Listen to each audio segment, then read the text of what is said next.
Welcome to the Ralph Contafio Soccer Complex here in Winnipeg, Manitoba. The second game in as many nights. Ryan Brandt to my right. Ryan, we're in for an awesome soccer game. I'm ready for it. These fans are ready for it. Are you ready for it? Shakira's got me ready for it right now. It's a little soccer tunes, a team trying to bounce back after a rough Couple of World Cups ago, that song, right? 2010? 2010 maybe? Yeah. Yeah, definitely 2010 World Cup, yeah. So that's got me going. WSA Winnipeg looking for win number 1 of the season still. Tough start yesterday. Dominant opening 10 minutes. Counterattack leads to a goal for St. Louis. Couple quick ones. Scored one right off the kickoff after already scoring. Took the ball the other way and put one in the net against poor Evan Barker there. As it kind of hung out to dry a little bit. So for Winnipeg, it's just have a good start.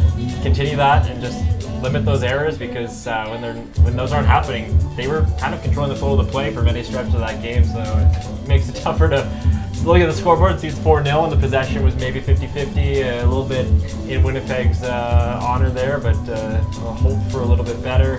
Little changes today. Went for a more offensive group in the last game, and this time sticking with trying to log up the midfield, a few extra bodies in there, and Prince Amara, who had a really good finish to the game. We talked about him a lot. He wins himself a start today, so he'll look to impress. And for St. Louis, they're coming off of playing yesterday and having only maybe 2 subs on the bench, and we see 2 goalkeepers and 2 outfield players listed on their game sheet. So we'll see how the fatigue sets in 2 days in, playing on turf. It's been hot in Winnipeg. It was 33 degrees when I got here, so we'll see how that affects in the early going. It starts to cool off in the second half, but we'll see what goes on this first half. An opportunity maybe for Winnipeg.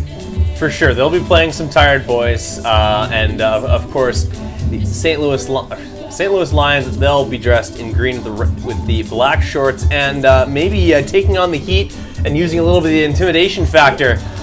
WSA Winnipeg Wolfpack will be wearing the black with the red trim, maybe looking to be make up for their size disadvantage and look a little bit more imposing out there. Yeah, we'll see what happens. A little lack of size in this lineup.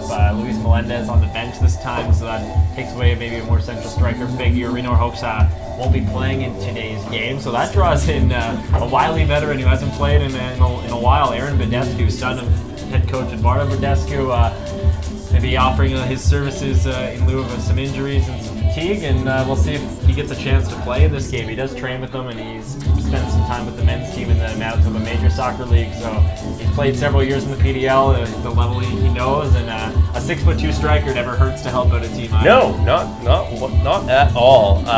Winnipeg will be looking for some offense from Nico Bicus, from Dylan Hooper as well, and an offensive threat and a daily disturbance will be Raph O'Hin, who likes to direct traffic and direct the ball throughout that middle. Yeah, he was certainly dominant yesterday. St. Louis pretty much double teaming him whenever he's on the ball, and that opens up holes for the other guys there, Braden Silva, Kalen Voodoo. And the main thing will be trying to get Will Brown involved, the leading scorer for Winnipeg, as they look to just get one, start the game as strong as they did in the last game. We'll see if there's a few other moves. We see Tobias Hyrek-Kruger in this starting as a center back, and that's mainly just to man mark Jordan Watson, that speedy striker for St. Louis, who scored twice before some adjustments were made by Winnipeg to try and cover him and isolate him and take him away from that game. But at the same time, you're putting in someone who's much smaller than you'd usually employ as a central defender, and that we'll see how that plays into the aerial game for St. Louis. But and Toby likes to get forward too, so we'll see what kind of impact that makes. And a good start here, a good run from Kevin Garrich. Right, and a little bit of risk-reward there, and some fancy footwork from Nico Bicus as he breaks in, gets deep, and even takes a chance on goal. A little bit off the mark, but positive play early in this one, and just as we got the game going, Raph O'Hin showing off his skills with the misdirection there, got Jordan Watson going left to right off the hop there. So he's looking to establish himself and get himself in the score sheet. Winnipeg would do well to make a few goals in this one and flip the script from yesterday, which if you watched the first 15 minutes, you would not have expected after 20 minutes it'd be 3-0. Yeah, especially when Ridor Hogshaw bounces one off the post. A couple other good chances. Cheladanji coming all the way up from the right side defender to the left wing and just blasted it well wide. I think they're still looking for that ball. They might. I think I see the ball kid running back. Just now. Maybe that's the one they're going for. But a good look there from Bicus. You have a crack there. You have some room. the St. Louis defenders backed off and were trying to prevent the cross. So when you have that opportunity, give her a go. Tougher on the left foot, but certainly worth a shot. And we'll see Winnipeg can keep trying to force some things and test his goalkeeper. Absolutely. And so Winnipeg's still looking for their first win of the year. And basically, on the heels of last night's loss, they probably have their best opportunity at getting a good chance at a win tonight, given the fact that St. Louis will be tired. They had that game from yesterday. They don't have a ton of subs. And their starting goalie from yesterday, John Burke, listed as a defender for this game. So most likely playing in a position that he's unfamiliar with.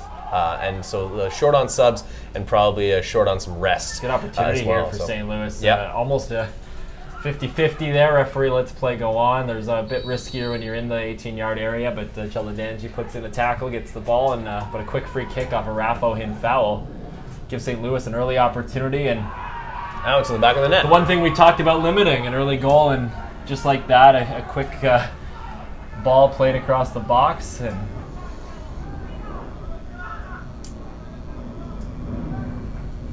That stemmed honestly from some solid pressure from St. Louis, but also with that free kick, able to put the ball in play extremely quickly.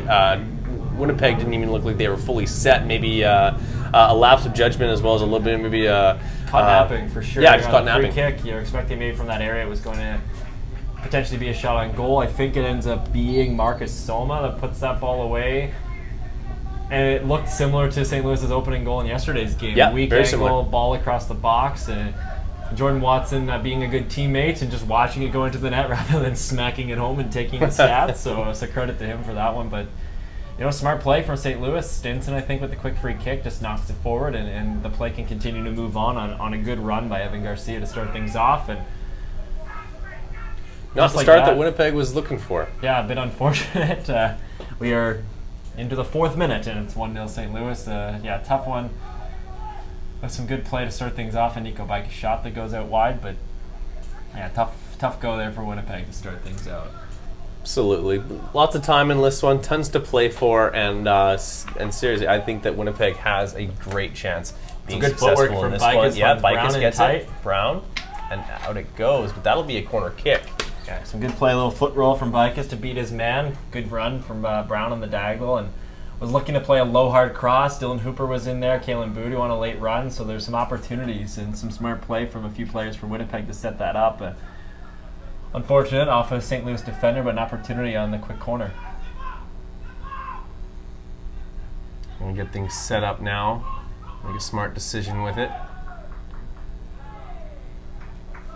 Nothing comes of it, and we'll have a goal kick. Yeah, could have almost been a foul, a blocking there from Garcia on Rohin, and Rohin showing his frustration and laying in a hard tackle on the other St. Louis defender. Ref just lets things move on, and we'll see if St. Louis can put something together here. We'll see how Winnipeg does shape-wise and how they'll start positioning themselves. Now down a goal in the early stages and just trying to claw back into this game and make something of it.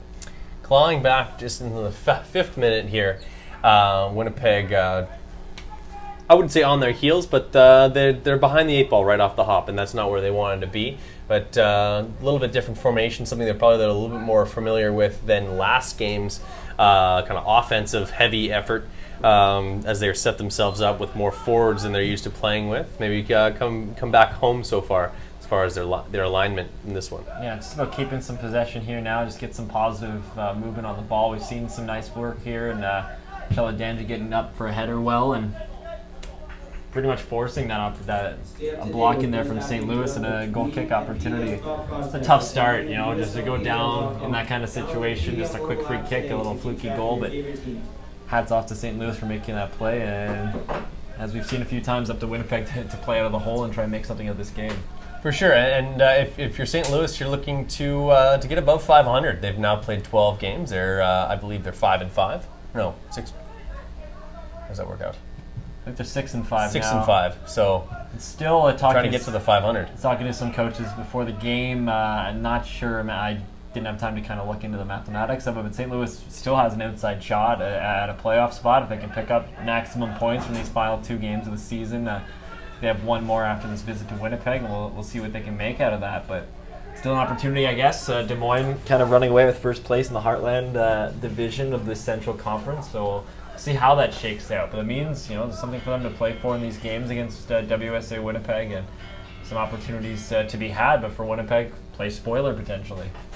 For sure, and you want to have success on the soccer pitch. All of these athletes do, and also with a brand new pro team showing up next year, there's often some people in the stands that you'd like to impress. Yeah, and for St. Louis is a city that can attest to that. A city that has some pretty interesting history into soccer. If you go back to the 1950 World Cup team where the U.S. pulled off this underdog victory against England, half the team was bunch of guys from the Valley in St. Louis that put it together and were able to beat England in their return to a World Cup, the heavy favorites, the world number ones, and the bunch of plucky guys that worked regular jobs in St. Louis picked up a convincing 1-0 victory, I guess. Some good goaltending probably helped them out. And ever since then, soccer in St. Louis has kind of gone hand in hand. They have a pro team now in St. Louis FC, spelled S-A-I-N-T, I guess, is the way they do it in the United Soccer Leagues.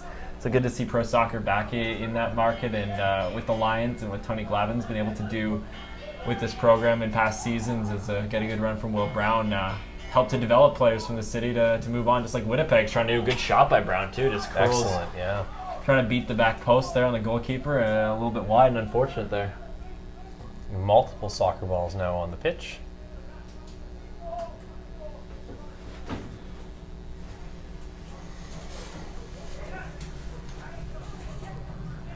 Things have calmed down since that St. Louis goal. Really, just one play leads to a foul and a free kick that was taken quickly, and haven't had much to talk about until that run by Brown. Just a little bit of back and forth. Both teams kind of getting their flow. I don't think I would honestly probably St. Louis would admit that an early goal like that probably wasn't drawn up as they had planned for. They just kind of fell into their lap and they were able to capitalize on a great opportunity. But like I said, lots of time left in this one. We got tons of soccer to play, and we've got quite a few fans who've braved the hot weather that we've been getting in Winnipeg to take this one in, and they'll enjoy it. Yeah, hard tackle there for Stinson on St. Louis. Play will just keep moving on, but some good movement on the ball from Winnipeg. That a bit unfortunate to see it go the wrong way, as they'll try and turn things around.